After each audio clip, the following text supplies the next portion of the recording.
এক রাজা ও তার অহংকার। এক রাতে এক রাজা ছিল। রাজা ছিল খুবই অহংকারী এবং হিংসাপরায়ণ। রাজা তার রাজ্যবাসীকে খুবই অহংকার দেখাতো এবং খুবই অত্যাচার করত। রাজা তার রাজ্যবাসীকে খুবই ঘৃণা করত এবং তাদের উপর খুবই অত্যাচার করত এবং তাদের খুবই শাসন করত এবং গ্রামবাসীরাও তাকে খুবই ভয় পেত। রাজার অত্যাচারে তারা খুবই অত্যাচারিত হয়ে খুবই বিরক্ত হয়ে গিয়েছিল। তারা তখন একটি সাধুর কাছে রাজার নামে নালিশ জানালো এবং তাদের উপর হওয়া অত্যাচারের কথা সব সেই সাধুকে তারা জানালো এবং সাধু সেগুলো শুনে রাজাকে অভিশাপ দিল।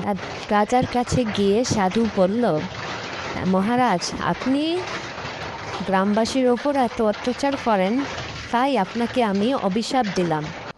আপনি কখনোই সুখী হতে পারবেন না, আপনার সব সময় মনে অশান্তি থাকবে।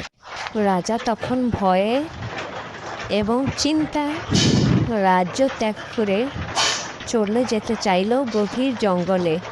সে এই অভিশাপের কোনো সুরাহা খুঁজছিল এবং এই অভিশাপ তার রাজ্য থেকে কাটাতে চাইছিল এবং সে হাঁটতে হাঁটতে একটি গভীর জঙ্গলে পৌঁছে গেল।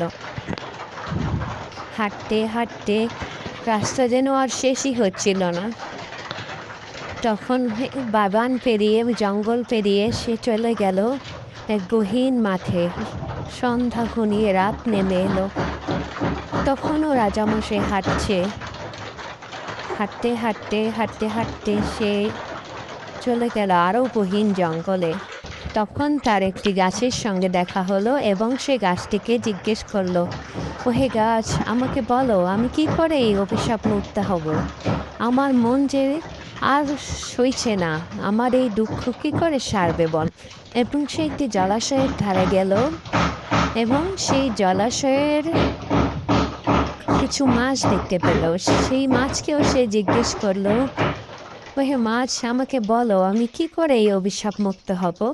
আর তখনই সেই জলাশয় থেকে উঠে এলেন জঙ্গলের রানী।